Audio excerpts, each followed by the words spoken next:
আদম আলাইহিস সালামকে আল্লাহ তাআলা সরাসরি মাটি থেকে তৈরি করলেন এবং এই সৃষ্টি প্রক্রিয়ার 3টি ধাপ ছিল। প্রথমত আল্লাহ তাআলা মাটিগুলোকে এঁটেল মাটিতে রূপ দিলেন, যেটাকে কোরআন বলেছে তিনুন লাজিব। তারপর সেই এঁটেল মাটিতে আল্লাহ তাআলা বৃষ্টি বর্ষণ করলেন, ফলে সেটা হয়ে গেল হামাইম মাসনুন, মানে কাদামাটি। এরপর কাদামাটির সে দলা দিয়ে আল্লাহ তাআলা সেখানে হিট দিলেন, প্রচণ্ড তাপ দিলেন। তাপ দিয়ে সেই মাটির দলাটিকে তিনি বানালেন সলসলিন কাল ফখর, ঠনঠনে পোড়ামাটি।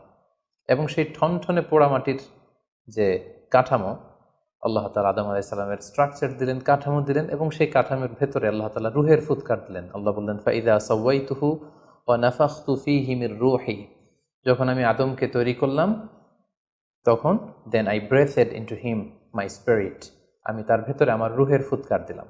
ফলে আদম আলাইহিস সালাম জীবিত মানুষ হিসেবে সর্বপ্রথম আবির্ভূত হল। আমরা যদি সহিহ বুখারীর দিকে তাকাই তাহলে দেখব যে সহিহ বুখারীতে সাইয়েদনা আদম আলাইহিস সালামকে যখন আল্লাহ তাআলা তার আকৃতি দিয়েছেন, অবয়ব দিয়েছিলেন, তার হাইট কত ছিল, কত লম্বা তিনি ছিলেন, সে ব্যাপারে সহিহ বুখারীতে এসেছে ওয়াকানা তুলহু সিত্তুনা যিরাআন, 60 বিঘত তিনি লম্বা ছিলেন। আমাদের হাতের এই কনুই থেকে আঙ্গুল পর্যন্ত এই জায়গাটিকে বলা হয় 1 বিঘত। সেই হিসেবে তিনি ছিলেন 60 বিঘত লম্বা, 60 কিউবিট। এবং সহিহ মুসলিমের একটি বর্ণনা থেকে আমরা জানতে পারি জুমার দিন আল্লাহ তাআলা আদম আলাইহিস সালামকে তৈরি করেছিলেন। ইয়াউমুল জুমআতি ফিহি খুলিকা আদম, জুমার দিনে আল্লাহ তাআলা আদম আলাইহিস সালামের সৃষ্টি প্রক্রিয়া এটাকে তিনি সম্পন্ন করেছেন। আদম আলাইহিস সালামকে তৈরি করার পরে আল্লাহ তাআলা ফেরেশতাদেরকে এবং আদম আলাইহিস সালামকে একসাথে করে একটি মক টেস্ট নিলেন। সেখানে আল্লাহ তাআলা তাদের সবাইকে কিছু শব্দের নাম শিক্ষা দিলেন এবং আদম আলাইহিস সালামকে ফেরেশতাদের সামনে এনে ফেরেশতাদেরকে আল্লাহ তাআলা বললেন যে এগুলোর নাম যদি তোমরা আমাকে বলতে পারো তাহলে বলো। আল্লাহ তাআলা বললেন আম্বিউনি বিআসমাই হাউলাই ইন কুনতুম সাদিকিন। ফেরেশতাদেরকে প্রথমে প্রশ্ন করা হলো, বলো তো এগুলোর নাম কি? ফেরেশতারা উত্তর করতে পারলেন না। অতঃপর আদম আলাইহিস সালামকে লক্ষ্য করে আল্লাহ যখন বললেন ইয়া আদম আম্বিহুম বিআসমাইহিম, হে আদম তুমি এই জিনিসগুলোর নাম সবাইকে শুনিয়ে দাও। ফালাম্মা আম্বাআহুম বিআসমাইহিম, আদম আলাইহিস সালাম যখন একটার পর একটা সবগুলো জিনিসের নামকরণ করে ফেলতে পারলেন, সবগুলো জিনিসের নাম বলতে পারলেন, ক্বালা আলাম আকুল লাকুম ইন্নী আ'লামু গায়বাস সামাওয়াতি ওয়াল আরদ, আল্লাহ তাআলা ফেরেশতাদেরকে বললেন আমি কি তোমাদেরকে বলিনি যে আমি আকাশ জমিনের গায়েবের সমস্ত বিষয়ের ধারক এবং বাহক, সব বিষয়ের জ্ঞান আমার কাছে আছে। সো আদমকে আমি এমন কিছু স্পেশাল ফিচার দিয়ে তৈরি করেছি যেগুলো অ্যাঞ্জেলদের মধ্যে ল্যাকিংস ছিল।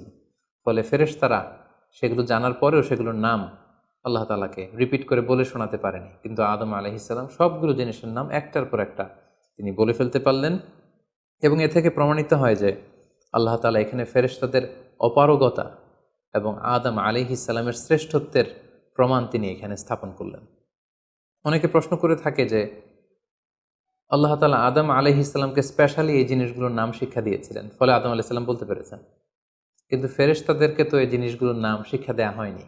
সো তারা কি করে বলবে? কোরআনের কোথাও এটা সুস্পষ্ট বলা হয়নি যে আল্লাহ তাআলা যখন এই জিনিসগুলোর নাম শিক্ষা দিচ্ছিলেন তখন আলাদা করে আদম আলাইহিস সালামকে শিক্ষা দিচ্ছিলেন। বরং এমনও হতে পারে যে শেখানোর প্রক্রিয়াটি যখন চলছিল তখন ফেরেশতা এবং আদম তারা সকলেই উপস্থিত ছিল, কিন্তু আদম আলাইহিস সালামকে আল্লাহ তাআলা এমন কিছু মানবিক বৈশিষ্ট্য, স্পেশাল ফিচার দিয়ে তৈরি করেছেন যার ফলে তিনি এগুলোর উত্তর করতে পেরেছিলেন। কিন্তু ফেরেশতাদের মধ্যে ওই বিষয়গুলো না থাকার কারণে ফেরেশতারা সেগুলোর উত্তর করতে পারেনি। ফেরেশতাদের সামনে আদম আলাইহিস সালামের শ্রেষ্ঠত্বের প্রমাণ হওয়ার পরে আল্লাহ তাআলা সকল ফেরেশতাদেরকে আদেশ করলেন যে তোমরা আদম আলাইহিস সালামকে একটা সম্মানসূচক সেজদা দাও, যেটাকে অনারারি প্রোস্ট্রেশন বলে। আল্লাহ তাআলা বললেন উসজুদু লি আদম ফাসাজাদু ইল্লা ইবলিস আবা ওয়াস্তাকবারা ওয়া কানা মিনাল কাফিরিন। আল্লাহ তাআলা আদেশ দেওয়ার সাথে সাথেই সকল ফেরেশতারা সেজদা দিল। আসলে এই সেজদাটা কেমন ছিল আমরা জানি না। আমরা সাধারণত রুকু করলে we just bow down our head just little bit, আমরা আমাদের মাথা একটু নিচু করি। আমরা যখন সেজদা দেই আমরা আমাদের কপাল মাটিতে ছুঁয়ে দেই, এটা হচ্ছে আমাদের সেজদা। কিন্তু ফেরেশতাদের সেজদা আসলে আদতে কেমন ছিল আমরা জানি না। এজন্য ফেরেশতাদের কোনো বিষয়, জিনদের কোনো বিষয়, এটা যদি আমরা আমাদের মতো করে কল্পনা করি এটা ভুল হবে। বরং যেভাবে সেজদা দেওয়ার দরকার ছিল ফেরেশতারা ঠিক সেভাবেই আদম আলাইহিস সালামকে সেজদা দিয়েছেন। কিন্তু এই সেজদাটি ইবাদতের সেজদা নয়, কারণ ইবাদত হিসেবে সেজদা দেওয়া যাবে শুধুমাত্র কেবলমাত্র আল্লাহ তাআলাকে। এই সেজদাটি ছিল সম্মানসূচক সেজদা, অনারারি প্রোস্ট্রেশন। ফাসাজাদু ইল্লা ইবলিস, আল্লাহ তাআলা আদেশ দেওয়ার সাথে সাথে সকল ফেরেশতারা সিজদা দিল, ইবলিস ছাড়া। আবা ওয়াস্তাকবারা ওয়া কানা মিনাল কাফিরিন, সে সিজদা দিতে অস্বীকৃতি জানালো, ফলে সে কাফিরদের অন্তর্ভুক্ত হয়ে গেল। এখন প্রশ্ন হচ্ছে, হু ইজ দিস ইবলিস? ইবলিস কে? এতক্ষণ পর্যন্ত আমরা আল্লাহ তাআলার সাথে ফেরেশতাদের ডিসকাশন, শেয়ারিং শুনেছি। আদম আলাইহিস সালামকে হঠাৎ করে সৃষ্টি করলেন, কিন্তু নাও এ নিউ ক্যারেক্টার অ্যাপিয়ার্ড, নতুন একটি ক্যারেক্টার চলে এসেছে, সেটা হচ্ছে ইবলিস। ইবলিস হচ্ছে এক মহাজ্ঞানী সত্তা, যে হচ্ছে কানা মিনাল জিন। কোরআন আমাদেরকে কনফার্ম করেছে, কানা মিনাল জিন্নি ফাফাসাকা আন আমরি রাব্বি। ইবলিস বা শয়তান বেসিকলি জিন জাতির অন্তর্গত। আমরা আমাদের আদম আলাইহিস সালামের আলোচনার শুরুতেই বলেছি যে আল্লাহ তাআলা মানব সৃষ্টির আগে এই পৃথিবীতে জিন তৈরি করেছিলেন। ইবলিস হচ্ছে সেই জিনের অন্তর্গত। সে এবাদতে এত বেশি পরিশ্রমী ছিল, সে বেশি বেশি আবাদত করতে করতে আল্লাহ তাআলার প্রিয় সত্তায়, প্রিয় ভাজনে পরিণত হয়েছে। ফলে আল্লাহ তাআলা তার স্ট্যাটাসকে অনেক হাই করে দিয়েছেন এবং ফেরেশতাদের সাথে থাকবার সুযোগ করে দিয়েছিলেন। তাকে আল্লাহ তাআলা এতটাই সম্মান দিয়েছিলেন, সে চাইলেই আল্লাহ তাআলার সাথে সরাসরি কথা বলতে পারত।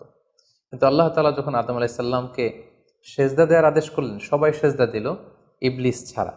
আল্লাহ তাআলা এ পর্যায়ে ইবলিসকে জিজ্ঞেস করলেন, মা মানাআকা আল্লা তাসজুদা ইয আমারতুক? হে ইবলিস, কিসে তোমাকে বাধা দিল সেজদা দিতে? কেন তুমি সেজদা দিলে না? সবাই যেখানে সেজদা দিল, তুমি কেন সেজদা দিলে না? ইবলিস তখন উত্তরে বলল, আনা খায়রুম মিনহু খলাকতানি মিন নার ওয়া খলাকতাহু মিন তিন।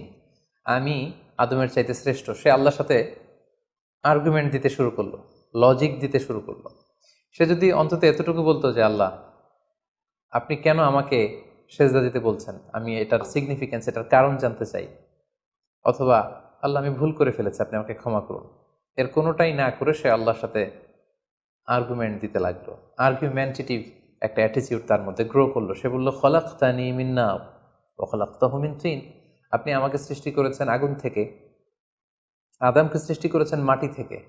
আগুন হচ্ছে ঊর্ধ্বমুখী, আগুনের লেলিহান শিখা দাউ দাউ করে উপরের দিকে উঠতে থাকে, আর মাটির চাকা ঢিলা, ছেড়ে দিলে নিচে পড়ে যায়। সো ঊর্ধ্বমুখী কোনো জিনিস তো নিম্নমুখী কোনো জিনিসের কাছে নত হতে পারে না, আমি কেন সেজদা দেব? সে যখন আল্লাহ তাআলার কাছে এইভাবে যুক্তিতর্ক স্থাপন করলো, আল্লাহ তাআলা তার র্যাঙ্কিংকে নষ্ট করে দিলেন। আল্লাহ বললেন যে তুমি বিতাড়িত, অভিশপ্ত, লাঞ্ছিত এবং ধিক্কৃত। আল্লাহ তাআলা তার যে হাই র্যাঙ্ক এবং স্ট্যাটাস, সেই পদমর্যাদা, তাকে পদমর্যাদাচ্যুত করা হলো। ফলে সে তার আগের অবস্থানে আর থাকলো না। সে আল্লাহ তাআলাকে এবার বলতে আরম্ভ করলো, ক্বাল আনজিরনি ইলা ইয়াউমি ইউবআসুন। হে আল্লাহ, এত বছর আমি ইবাদত করার পরে আপনার প্রিয় ভাজন হলাম, কিন্তু শুধু আদমকে সম্মানসূচক সেজদা প্রদর্শন না করার কারণে আপনি আমার স্ট্যাটাসকে নামিয়ে দিলেন, আপনি আমাকে ধিক্কৃত, অভিশপ্ত বলে ঘোষণা করলেন। তাহলে আমি আপনার কাছে একটা জিনিস চাই, সেটা হচ্ছে আনজিরনি ইলা ইয়াউমি ইউবআসুন। আপনি আমাকে কিয়ামত পর্যন্ত হায়াত দিন, যাতে আমি কিয়ামত পর্যন্ত বেঁচে থাকতে পারি। এবং সে শুধু আল্লাহর সাথে আর্গুমেন্ট দিয়েই ক্ষান্ত হয়নি, সে এ পর্যায়ে আল্লাহ তাআলাকে চ্যালেঞ্জ ছুড়ে দিল। বেসিকলি যদিও ইবলিস এত এত ইবাদত করে আল্লাহ তাআলার প্রিয় হয়েছিল, ফেরেশতাদের পর্যায়ে চলে গিয়েছিল, আল্লাহ তাআলা তার সাথে ডিরেক্টলি কথা বলতো, কিন্তু ইবলিসের ভেতরে একটা সুপ্ত অহমিকা বোধ ছিল। আল্লাহ তাআলা চেয়েছেন এই ইনসিডেন্টের মধ্য দিয়ে সেই সুপ্ত অহমিকা বোধটা প্রকাশ করে দিতে। ইবলিস ভাবতো যে কেউ আমাকে ছাড়িয়ে যেতে পারবে না, আমি সবার চাইতে শ্রেষ্ঠ। সে বলেছিল, আনা খায়রুম মিনহু, আমি তার চেয়ে শ্রেষ্ঠ। তার ভেতরে যে সুপ্ত অহমিকা বোধ, এই যে অ্যারোগ্যান্স, এই যে ইগোইস্টিক সমস্যা, আল্লাহ তাআলা চেয়েছেন এই ঘটনার অবতারণা ঘটিয়ে ইবলিসের ভেতরকার এই অহমিকা বোধকে প্রকাশ করে দিতে, এবং সেটাই ঘটেছে। এবার সে আল্লাহ তাআলাকে চ্যালেঞ্জ দিয়ে বলল যে আল্লাহ, আপনি আমাকে কিয়ামত পর্যন্ত হায়াত দিন, লা আকউদান্না লাহুম সিরাতাকাল মুস্তাকিম। আপনার এই আদম সন্তান, বনি আদমের যারা পৃথিবীতে আসবে, তারা কি করে জান্নাতে যায় সেটা আমি দেখে নেব। আমি সিরাতুল মুস্তাকিমের সামনে বসে থাকবো, যাতে করে তারা সরল সঠিক পথ পেতে না পারে, তারা যাতে সত্যের পথে থাকতে না পারে।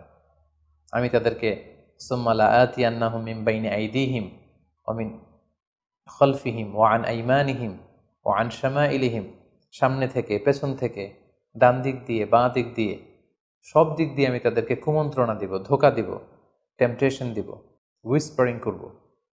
ওয়ালা তাজিদু আকসারাহুম শাকিরিন। আপনি তাদেরকে শুকরগুজার কৃতজ্ঞ বান্দাদের অন্তর্ভুক্ত পাবেন না। আল্লাহ তাআলা বললেন, লামান তাবিআকা মিনহুম লাআমলাআন্না জাহান্নামা মিনকুম আজমাইন। তুমি আমাকে চ্যালেঞ্জ দিচ্ছ, ঠিক আছে, আমিও তোমার চ্যালেঞ্জ নিলাম, চ্যালেঞ্জ অ্যাকসেপ্টেড। তোমাকে এবং তোমাকে যারা ফলো করবে, ফলোয়ারদেরকে, তাদের সবাইকে দিয়ে আমি জাহান্নামকে পরিপূর্ণ করব। আল্লাহ তাআলা ইবলিসকে কিয়ামত পর্যন্ত হায়াত দিলেন, তার চ্যালেঞ্জ গ্রহণ করলেন, এবং ইবলিসও তার মিশন এবং ভিশন ফিক্স করে নিল যে যে আদমের কারণে আজকে আমি এতটা ধিকৃত, অভিশপ্ত, লাঞ্ছিত, সে আদমকে এবং সে আদমের সন্তানদেরকে, বনি আদমকে আমি জাহান্নামে ঢুকানোর আগ পর্যন্ত ক্ষান্ত হব না। এবং আল্লাহ রাসূল সাল্লাল্লাহু আলাইহি ওয়াসাল্লাম বললেন যে ইন্না শাইতানা ইয়াজরি মিনাল ইনসানি মাজরাদ দাম। মানুষের রক্ত প্রবাহের সাথে ইবলিস মিশে যেতে পারে, সেখানে যে সে কুমন্ত্রণা দিতে পারে। সেই ঘটনার পর থেকে আল্লাহ তাআলার সৃষ্টির, দুইটি শক্তিশালী সৃষ্টির মধ্যে তৈরি হয়ে গেল চিরশত্রুতা, চিরবিদ্বেষ, চিরদ্বন্দ্ব, শয়তান আর বনি আদম। আদম আলাইহিস সালামকে যখন সেজদা করতে বলা হলো, সবাই সেজদা করলো, কিন্তু ইবলিস সেজদা করলো না। এই ঘটনার পর আদম আলাইহিস সালাম কেমন যেন একটু একাকিত্ব এবং অস্থিরতা ফিল করতে লাগলেন, লোনলিনেস। কারণ তার কোনো সাথী নেই, সঙ্গী নেই, প্রতিবেশী নেই, বন্ধু নেই, বান্ধব নেই, কেউ নেই। মানুষ হিসেবে তিনি কেবল একা, বড়ই একা। তার এই অস্থিরতা, তার এই একাকিত্ব, তার এই লোনলিনেসকে আল্লাহ তাআলা বুঝতে পেরে তার একজন সঙ্গিনী তৈরি করলেন। তিনি হচ্ছেন হাওয়া আলাইহিস সালাম, এই পৃথিবীর প্রথম মানবী। এবং আল্লাহ তাআলা বললেন, ওয়াজআলা মিনহা যাওজাহা লিয়াসকুনা ইলাইহা। আল্লাহ তাআলা তার থেকেই তার একজন সাথী, তার সঙ্গিনী তৈরি করলেন, যার সান্নিধ্যে যে স্থির হতে পারে, সে প্রশান্তি পেতে পারে। অন্যত্র আল্লাহ তাআলা বলছেন, খালাকা মিনহা যাওজাহা ওয়া বাসসা মিনহুমা রিজালান কাসীরা ওয়া নিসাআ। আল্লাহ তাআলা আদমের মধ্য থেকেই তার সাথীকে বা তার জোড়াকে, অর্থাৎ হাওয়াকে তিনি তৈরি করলেন, এবং এই আদম আর হাওয়া থেকে গোটা বিশ্বের সকল মানব মণ্ডলীকে তিনি তৈরি করেছেন। আদম আলাইহিস সালামের কোন জায়গা থেকে হাওয়া আলাইহিস সালামকে তৈরি করা হয়েছে? সহিহ বুখারীতে এসেছে, খুলিকনা মিন তিলা, পাঁজরের হাড় থেকে। আদম আলাইহিস সালামের বাম পাঁজরের উপর দিকের বাঁকা হাড় থেকে আল্লাহ তাআলা হাওয়া আলাইহিস সালামকে তৈরি করেছেন। হাওয়া শব্দটি এসেছে আরবি শব্দ হাই থেকে। হাই মানে জীবিত, প্রাণবন্ত। যেহেতু জীবন্ত আদম থেকে ওনাকে সৃষ্টি করা হয়েছে, তাই তাকে হাওয়া বলা হয়। অথবা আদম আলাইহিস সালাম হাওয়া আলাইহিস সালামের সঙ্গ পেলেই তিনি উজ্জীবিত হয়ে ওঠেন, প্রাণোচ্ছল হয়ে ওঠেন, এজন্য ওনাকে হাওয়া বলা হয়। তাহলে পৃথিবীর প্রথম মানবী হাওয়া আলাইহিস সালামকে আল্লাহ তাআলা আদম আলাইহিস সালামের নিঃসঙ্গতা, একাকিত্ব এবং লোনলিনেস যে ফিলিংটা, এটা দূর করার জন্য তার একজন সঙ্গী তিনি ঠিক করে দিলেন, আদম এবং হাওয়া। ইংরেজিতে বলা হয় অ্যাডাম অ্যান্ড ইভ। এবং আল্লাহ তাআলা তাদের দুজনকে জান্নাতে থাকবার পারমিশন দিলেন। আল্লাহ তাআলা বললেন, ওয়াকুলনা ইয়া আদম উসকুন আনতা ওয়া যাওজুকাল জান্নাহ। আদম, তুমি আর তোমার স্ত্রী বা তোমার সঙ্গিনী দুজনে মিলে জান্নাতে থাকো। তবে এক্ষেত্রে কিছু ডুজ অ্যান্ড ডোন্টস আছে, কিছু ওয়ার্নিং আছে, কিছু প্রিকশন আছে। সেটা হচ্ছে, ওয়াকুলা মিনহা রাগাদান হাইসু শি'তুমা। এই বাগানে, এই জান্নাতের যেখান থেকে মনে যায় তৃপ্তি সহকারে তোমরা উভয়ে খাও, কিন্তু ওয়ালা তাকরাবা হাযিহি শাজারাতা ফাতাকুনা মিনাল যালিমিন।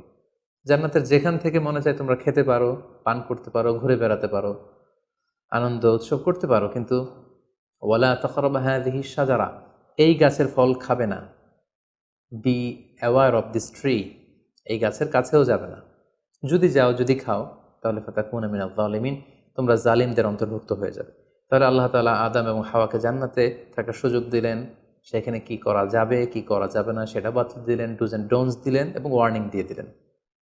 কিন্তু তারপর যেটা ঘটলো সেটা হচ্ছে, আমরা জানি যে ইবলিস কিন্তু তার মিশন এবং ভিশনকে ফিক্স করে নিয়েছে যে সে আদমকে গুমরা করেই ছাড়বে, ধোঁকা দিয়েই ছাড়বে।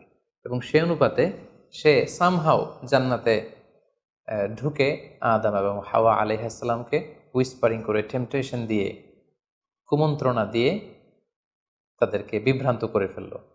কোরআন বলছে, ফাওয়াসওয়াসা লাহুমা শাইতান লিইউবদিয়া লাহুমা মা উরিয়া আনহুমা মিন সাওআতিহিমা। শয়তান তাদের দুজনকে টেম্পটেশন দিয়ে, কুমন্ত্রণা দিয়ে ধোঁকার মধ্যে ফেলে দিল। শয়তান এসে বলল, আমাকে আল্লাহ সৃষ্টি করেছেন অনেক আগে, তোমাদেরকে সৃষ্টি করার আগে আল্লাহ তাআলা আমাদেরকে জানিয়েছিলেন যে তোমাকে এবং হাওয়াকে আল্লাহ তাআলা এই জান্নাতে রাখতে চান না, তোমাদের দুজনকে আল্লাহ পৃথিবীতে পাঠিয়ে দিতে চান। কারণ এখানে তারাই থাকতে পারবে যারা ফেরেশতা, তোমরা ফেরেশতা নও।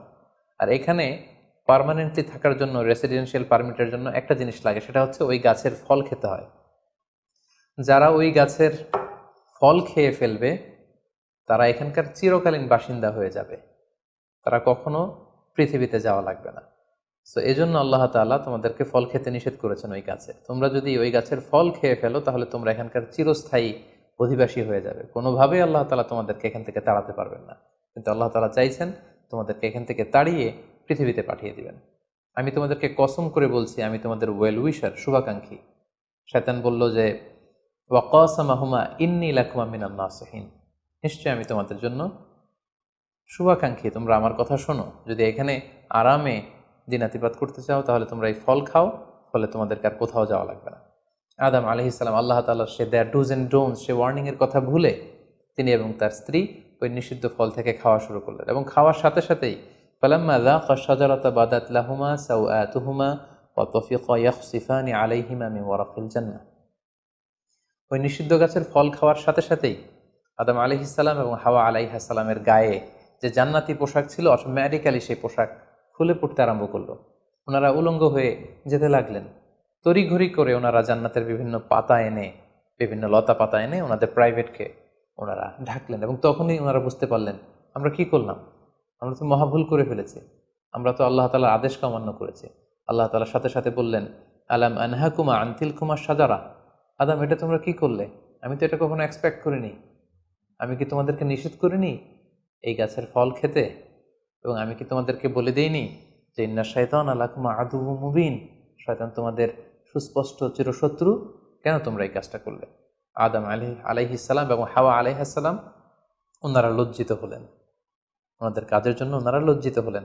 আল্লাহ তাআলা বলছেন ওয়ালাকাদ আহিদনা ইলা আদামা মিন ক্বাবলু ফানাসিয়া ওয়ালাম নাজিদ লাহু আজমা, আমি আদমকে ওসিয়ত করেছিলাম যে এই কাজটি তুমি করো না, কিন্তু আদম আলাইহিস সালাম ভুলে গিয়েছেন। আল্লাহ তাআলার আদেশ পালনে আল্লাহ বলছেন আমি আদমকে দৃঢ় প্রত্যয়ী পাইনি। ফলে আদম আলাইহিস সালাম এবং হাওয়া আলাইহিস সালাম ওনারা নিজেদের ভুল বুঝতে পারলেন এবং অনুতপ্ত হলেন, লজ্জিত হলেন, আল্লাহ তাআলার কাছে ক্ষমা চাইতে লাগলেন। আল্লাহ তাআলা তাদেরকে ক্ষমার কিছু বাক্য শিখিয়ে দিলেন। ফাতালাক্কা আদামু মির রাব্বিহি কালিমাত, কিছু বাক্য শিখিয়ে দিলেন। সেই বাক্যগুলো কি ছিল? সেগুলো ছিল রব্বানা যালামনা আনফুসানা ওয়া ইল্লাম তাগফির লানা ওয়া তারহামনা লানাকুনান্না মিনাল খাসিরিন, মানে হে আল্লাহ আমরা জুলুম করে ফেলেছি আমাদের নাফসের উপর, আমরা ভুল করেছি, আপনি যদি আমাদেরকে ক্ষমা না করেন, যদি রহম না করেন, আমরা তো ক্ষতিগ্রস্তদের অন্তর্ভুক্ত হয়ে যাব। আদম আলাইহিস সালাম এবং হাওয়া আলাইহিস সালাম উভয়ে অনুতপ্ত হলেন, লজ্জিত হলেন এবং চোখের পানি ছেড়ে এই দোয়াটি পড়ে পড়ে আল্লাহ তাআলার কাছে ক্ষমা চাইলেন এবং আল্লাহ তাআলা তাদের উভয়কে ক্ষমা করে দিলেন।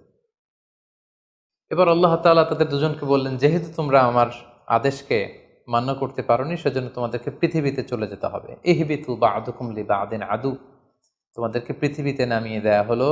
ওয়ালাকুম ফিল আরদি মুস্তাকাররু ওয়া মাতাউন ইলা হিন, এই পৃথিবী হবে তোমাদের আবাসস্থল, এই পৃথিবীতে অনেক জীবন উপকরণ তোমাদের জন্য থাকবে। ফিহা তাহিয়াউন ও ফিহা তামুতুন ও মিনহা তুখরুজুন, you live there, you die there and you will be resurrected from there. তোমরা পৃথিবীতে বসবাস করবে, পৃথিবীতেই তোমাদের মৃত্যু হবে এবং এই পৃথিবীর কবর থেকেই, মাটি থেকেই তোমাদেরকে আবার আমি পুনরুত্থান করব। And this is my decision. Adam আলাইহিস সালাম এবং হাওয়া আলাইহিস সালাম পৃথিবীর প্রথম মানব এবং মানবীকে জান্নাত থেকে আল্লাহ তাআলা পৃথিবীতে নামিয়ে দিলেন এবং আল্লাহ বললেন যে তোমাদেরকে নামিয়ে দিয়ে আমি ক্ষান্ত হচ্ছি না। ফাইম্মা ইয়াতিয়ান্নাকুম মিন্নি হুদান, আমার গাইডেন্স তোমাদের কাছে আসবে। ফামান তাবিআ হুদায়া ফালা ইয়াযিল্লু ওয়ালা ইয়াশকা, আমার দেয়া পথ নির্দেশিকা এবং গাইডেন্স যারা মেনে চলবে তারা কখনো পথভ্রান্ত হবে না, তারা কখনো গোমরা হবে না। অতঃপর আল্লাহ তাআলা তাদের দুজনকে পৃথিবীতে নামিয়ে দিলেন। আদম এবং হাওয়া কোথায় নামিয়ে দিলেন এ ব্যাপারে ঐতিহাসিকদের মধ্যে মতভেদ পাওয়া যায়। কিছু কিছু ঐতিহাসিকগণ বলেন যে আদম আলাইহিস সালামকে মক্কা এবং তায়েফের মাঝখানে দাহনা নামক একটা জায়গায় আল্লাহ নামিয়ে দিয়েছেন। কোনো কোনো বর্ণনা মতে পাওয়া যায় যে আদম আলাইহিস সালামকে আল্লাহ তাআলা ইন্ডিয়ান সাবকন্টিনেন্টে শ্রীলঙ্কার সিংহাল নামক একটা জায়গায় পাঠিয়েছেন এবং তারা সেখানে অ্যাডামস পিক নামে একটি পাহাড়ের কথা বলে থাকেন, যেখানে আদম আলাইহিস সালামের ফুটপ্রিন্ট বা পায়ের ছাপ সংরক্ষিত আছে বলে অনেক ঐতিহাসিকগণ মত প্রকাশ করেছেন। হাওয়া আলাইহিস সালামকে সৌদি আরবের জেদ্দা নগরীতে আল্লাহ তাআলা নাজিল করেন বলে অনেক ঐতিহাসিকগণ মতামত দিয়েছেন। তাহলে তারা পৃথিবীর এক এক দিকে এক একজন, অনেক দিন পরে তারা দুজন সৌদি আরবের জাবালে রাহমা, যেখানে বিদায় হজের ভাষণ দিয়েছিল আল্লাহ রাসূল সাল্লাল্লাহু আলাইহি ওয়াসাল্লাম, ময়দানটাকে বলা হয় ময়দানুল আরাফাত, আরাফাতের ময়দানে ওনারা আবার রিইউনাইটেড হয়েছেন এই পৃথিবীর বুকে। সম্মানিত, শুধু এ পর্যায়ে আমরা জানবো how was the life of Adam and Eve on earth. এই পৃথিবীতে আদম আলাইহিসসালাম এবং হাওয়া আলাইহিসসালামের একেবারে পৃথিবীর শুরুর দিকের জীবন পরিক্রমাটা কেমন ছিল। হাউ ওয়াজ দেয়ার লাইফ, কীভাবে তারা তাদের জীবন অতিবাহিত করেছেন। আমরা জানি যে তাদের দুজনের মাধ্যমেই হিউম্যান হিস্ট্রি শুরু হয়েছিল, মানব ইতিহাস। তাদের জীবন পরিক্রমাটা কিছুটা ভিন্ন, আমাদের চাইতে ভিন্ন, যেহেতু তারাই পৃথিবীর প্রথম মানব এবং মানবী। তাদের কোনো প্রতিবেশী নেই, তাদের কোনো বন্ধুবান্ধব নেই, পৃথিবীতে আর কোনো মানুষ তাদের আশেপাশে ছিল না, শুধু তারাই। তো সেক্ষেত্রে এক আল্লাহ তাআলার ইবাদত ছাড়া তাদের মৌলিক যে কাজটা ছিল সেটা ছিল পপুলেশন, কাল্টিভেশন অ্যান্ড কনস্ট্রাকশন। কি করে জনসংখ্যা বৃদ্ধি করা যায় পৃথিবীতে, কি করে সন্তান লালন পালন করা যায়, কি করে চাষাবাদ করা যায়, কি করে ফার্মিং করা যায়, এবং কি করে মানব সভ্যতার বিনির্মাণ করা যায়, এটাই ছিল পৃথিবীর প্রথম মানব এবং এই মানবীর প্রধানতম দায়িত্ব। যেহেতু ওনারা যদি নতুন প্রজন্ম তৈরি না করেন, ওনারা যদি চাষাবাদ না করেন, ওনারা যদি সভ্যতা বিনির্মাণ না করেন, তাহলে পৃথিবীতে মানব সভ্যতা টিকে থাকবে না। ফলে মৌলিক আবাদতের পাশাপাশি এগুলোই ছিল ওনাদের কাজ। আল্লাহ তাআলা সব শিখিয়ে দিলেন কিভাবে গাছ রোপণ করতে হয়, কিভাবে চাষাবাদ করতে হয়, কিভাবে ছাগল গরু এগুলো লালন পালন করতে হয়, এবং সেখান থেকে কিভাবে দুধ দহন করে নিজেদের খাবারের যোগান দিতে হয়। বেসিকলি আদম আলাইহিস সালামের কাছে যে সহিফাগুলো নাজিল হয়েছিল, সেখানে শরীয়তের মূলনীতির চাইতে কিভাবে পৃথিবী আবাদ করতে হবে এই বিষয়গুলোই বেশি স্থান পেয়েছিল। এক্ষেত্রে সবচেয়ে মজার ব্যাপার হচ্ছে আদম আলাইহিস সালামের এই জীবন পরিক্রমার সবচেয়ে গুরুত্বপূর্ণ একটি মজার বিষয় হচ্ছে যে কিছুদিন পরেই তাদের কুলকে আলোকিত করে, তাদের সংসারকে আলোকিত করে নতুন প্রজন্ম আসতে শুরু করলো।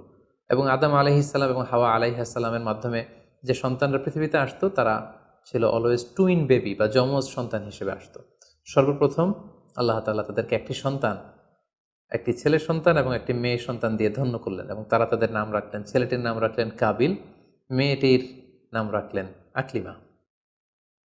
এবং তারপরের বছর আবারও হাওয়া আলাইহিসসালাম গর্ভবতী হয়ে সন্তান জন্ম দিলেন। সেক্ষেত্রেও একটি ছেলে একটি মেয়ে, কারণ এই ছেলে মেয়েদের বিয়ে দেওয়ার তখন পদ্ধতি ছিল এই বছর যেই ছেলে জন্মগ্রহণ করেছে সেই ছেলের সাথে পরের বছরের মেয়ের বিয়ে হতো, এবং এই বছর যে মেয়ে জন্মগ্রহণ করেছে তার সাথে পরের বছরের ছেলের সাথে এভাবে ক্রসিং সিস্টেমে বিয়ে হতো। যেহেতু পৃথিবীতে আর কোনো মানুষ তাদের আশেপাশে ছিল না, ফলে নিজেদের ভাই বোনদের মধ্যে বিয়ে হতো, তবে ওলটপালট করে। তো এর ফলে বাই ডিফল্ট আদম আলাইহিসসালামের ছেলে কাবিলের ভাগ্যে এসে জুটল তার পরের টার্নের যে বোন জন্মগ্রহণ করেছে হাবিলের সাথে, তার নাম ছিল লাবুদা। লাবুদার সাথে কাবিলের বিয়ে হবে এবং হাবিলের সাথে ইকলিমার বিয়ে হবে, এটাই ফিক্স করা হলো। কিন্তু এখানে একটি সমস্যা দেখা দিল, সেটি হচ্ছে ইকলিমা ছিল খুবই সুন্দরী, she was a very beautiful lady. ফলে কাবিল এটা মেনে নিতে পারেনি। সে প্রশ্ন উত্থাপন করলো যে কেন আমি লাবুদাকে বিয়ে করব? লাবুদা হচ্ছে কিছুটা শ্যামলা প্রকৃতির, আমি তাকে বিয়ে করব না, বরং আমার সাথে আমার যে বোন জন্মগ্রহণ করেছে সে ইকলিমাকে আমি বিয়ে করব। আদম আলাইহিসসালাম বললেন, না, এটা আল্লাহর দেয়া আদেশ। তোমার সাথে তোমার যে যমজ বোন জন্মগ্রহণ করেছে তাকে তুমি বিয়ে করতে পারবে না, বরং তোমার পরে হাবিল এবং লাবুদা যে জন্মগ্রহণ করেছে সে লাবুদা হবে তোমার স্ত্রী, এবং তোমার সাথে তোমার যে বোন আকলিমা জন্মগ্রহণ করেছে সে আকলিমা হবে হাবিলের স্ত্রী। কিন্তু কাবিল এটা সহজে মেনে নিতে পারেনি, ফলে সে এখানে প্রশ্ন উত্থাপন করলো এবং সে বলল যে আমি আকলিমাকে বিয়ে করতে চাই। দেখা দিল এক মহা সমস্যা। তখন আল্লাহ তাআলা আদম আলাইহিস সালামকে জানিয়ে দিলেন, ঠিক আছে, হাবিল এবং কাবিলকে কোরবানি করতে বলো, যার কোরবানি কবুল হবে সেই আকলিমাকে পাবে। এবং তখন কোরবানির সিস্টেম ছিল কোরবানি করে চলে আসার পরে আকাশ থেকে আগুন এসে যেই কোরবানিকে ঝলসে দিত সেই কোরবানিটা আল্লাহ তাআলার কাছে কবুল হয়েছে বলে ধরে নেওয়া হতো। আদম আলাইহিস সালামের ছেলে কাবিল বেসিকলি চাষি ছিল, সে এক বস্তা গম আল্লাহ রাস্তায় কোরবানি করলো। আর হাবিল সে মেষ চড়াতো, ছাগল চড়াতো, সে একটি বকরি জবাই করে আল্লাহ রাস্তায় কুরবানি করলো এবং তারা অপেক্ষা করতে লাগলো যে কার কুরবানি কবুল হয়। দেখা গেল আকাশ থেকে আগুন এসে হাবিলের বকরি বা ছাগলটাকে ঝলসে দিয়েছে, কিন্তু কোনো আগুন এসে কাবিলের গমের বস্তাকে বা গমের স্তূপকে ঝলসে দেয়নি। ফলে প্রমাণিত হলো যে হাবিলের কুরবানি আল্লাহ তাআলার দরবারে কবুল হয়েছে এবং আল্লাহ তাআলার দেয়া আগের বিধান অনুযায়ী হাবিলই আকলিমাকে বিয়ে করার সুযোগ পাবে। এই কথাটি আল্লাহ তাআলা খুব সুন্দর করে কোরআনুল কারীমে উল্লেখ করেছেন। আল্লাহ বলছেন, ফাতুকুব্বিলা মিন আহাদিহিমা ওয়ালাম ইউতাকাব্বাল মিনাল আখার। তাদের একজনের কোরবানি কবুল হলো, আরেকজনেরটি হলো না। ফলে হাবিল আকলিমাকে বিয়ে করার সুযোগ পেল। কিন্তু কাবিল এতে আরো প্রচণ্ড জেলাসি ফিল করতে লাগলো। সে হিংসায় জ্বলে পুড়ে অত্যন্ত রেগে গিয়ে বলল, লা আক্তুলান্নাক, হাবিল আমি তোমাকে হত্যা করব, তোমাকে হত্যা করে হলেও আমার সুন্দরী বোন আকলিমাকে আমি ছিনিয়ে নিব। তখন হাবিল বলতে লাগলো যে, লাইম বাসাত্তা ইলাইয়া ইয়াদাকা লিতাকতুলানি মা আনা বিবাসিতি ইয়াদি আলি ইলাইকা লিআকতুলাক। অর্থাৎ, হে কাবিল, তুমি যদি আমাকে হত্যা করতে অগ্রগামী হও, হাত বাড়াও, আমি আমার হাতকে বাড়াবো না তোমাকে আঘাত করার জন্য। কারণ তুমি যদি আমাকে হত্যা করো তাহলে আমার পাপ, তোমার পাপ সবটাই তোমার ঘাড়ে বর্তাবে, আর আমি এত বড় পাপ কাজ কখনোই করতে চাই না। কাবিল এ কথাতেও ক্ষান্ত না হয়ে সে হত্যা করতে উদ্ধত হলো এবং সে তার কথা মতো তার ভাই হাবিলের উপর চড়াও হয়ে আক্রমণ করে তার আপন ভাই হাবিলকে সে হত্যা করে ফেলল। কোরআন বলল, ফাকাতালাহ ফাসবাহা মিনাল খাসিরিন। কাবিল হাবিলকে হত্যা করে ফেলল। প্রতিহিংসার অনলে জ্বলে পুড়ে শয়তানের কুমন্ত্রণায় পৃথিবীর প্রথম হত্যাকাণ্ড, the first murder ever in the world, পৃথিবীর প্রথম হত্যাকাণ্ড সংঘটিত হলো এবং হত্যাকারী ছিল আদম আলাইহিস সালামের ছেলে কাবিল এবং এই পৃথিবীর প্রথম নিহত মানুষের নাম হচ্ছে হাবিল। সহিহ বুখারীতে আল্লাহ রাসূল সাল্লাল্লাহু আলাইহি ওয়াসাল্লাম ইরশাদ করেছেন, আউয়ালু মান সান্নাল কতলা। কাবিল হচ্ছে ওই ব্যক্তি যে পৃথিবীতে সর্বপ্রথম হত্যার ট্র্যাডিশন চালু করেছে। কাবিলের আগে কেউই পৃথিবীতে হত্যাকাণ্ড ঘটায়নি। ফলে হাবিল হচ্ছে পৃথিবীর প্রথম শহীদ বা প্রথম নিহত মানুষ। এবং কাবিল যেহেতু এই হত্যার ট্র্যাডিশন করেছে, এই মার্ডারের ট্র্যাডিশন করেছে, ফলে পৃথিবীতে যারাই এই বিচার বহির্ভূত হত্যা বা অন্যায়ভাবে কাউকে হত্যাকাণ্ডের সাথে জড়িত হবে তার একটি পার্সেন্টেজ গুণা কিয়ামত পর্যন্ত কাবিলের ভাগেও এটি যেতে থাকবে। এখন যে মজার ব্যাপারটি ঘটেছে সেটি হচ্ছে, কাবিল যখন হাবিলকে আক্রমণ করেছে, হাবিলকে নিহত করেছে, হত্যা করেছে, হত্যা করার পরে হাবিল লাশ হয়ে শুয়ে রইল। কারণ কাবিল যখন হাবিলকে আক্রমণ করেছে, হাবিলের গা থেকে যখন ব্লিডিং হয়েছে, সে ছটফট ছটফট করতে করতে এক পর্যায়ে মারা গেল। কিন্তু মারা যাওয়া কাকে বলে এটাও পৃথিবীর কেউ জানতো না। কাবিল নিজেও বুঝতে পারেনি যে এইভাবে আমি আঘাত করলে হাবিল এইভাবে মরে যাবে, তার ব্লিডিং হবে। মৃত্যু কি এটা তারা জানে না, কারণ এই পর্যন্ত এই পৃথিবীতে কেউ তো মারা যায়নি। ফলে সে দেখলো যে কিছুক্ষণ আগে আমার ভাই হাবিল আমার সাথে কথা বলছিল, এখন হাবিল আর কথা বলে না, চুপ করে শুয়ে আছে, নড়ে না চড়ে না। কাবিল তার ভাইকে কাঁধে নিয়ে ঘুরতে লাগলো। কি করবে? সে কথা বলে না কেন? কারণ এটা যে মৃত্যু, দিস ইজ দ্য ডেথ, এটা তাদের জানা ছিল না। এবং তার ভাইয়ের লাশকে সে কি করবে সে নিজে বুঝতে পারছিল না। তখন হাবিলকে শিক্ষা দেওয়ার জন্য আল্লাহ তাআলা একটি কাককে পাঠালেন। ফাবাআসাল্লাহু গুরাবান ইয়াবহাসু ফিল আরদি লিউরিয়াহু কাইফা ইউয়ারি সাওআতা আখি। দুটি কাক এসে একটি কাক আর একটি কাককে হত্যা করলো এবং হত্যাকারী কাকটি তার ঠোঁট দিয়ে তার পা দিয়ে মাটি খুঁড়ে গর্ত করে সেই গর্তের ভেতরে মৃত কাকটিকে ফেলে আবার মাটি দিয়ে ঢেকে ফেলল। এই দৃশ্যটি হাবিল দেখে বুঝতে পারলো যে আমার কাবিল দেখে বুঝতে পারলো আমাকেও একই কাজ করতে হবে। কাবিল তখন মাটি খুঁড়ে তার ভাই হাবিলকে মাটি চাপা দিয়ে পৃথিবীর প্রথম ফিউনারাল বা বারিফাইংয়ের যে সিস্টেম, কবর দেওয়ার যে প্রক্রিয়া, এটা তিনি সারলেন। আদম আলাইহিস সালাম তখন চলে গিয়েছিলেন মক্কায় কাবা নির্মাণের কাজে বা হজের কাজে। সেখান থেকে ফিরে এসে এই ঘটনা শুনে তিনি অত্যন্ত দুঃখ পেলেন।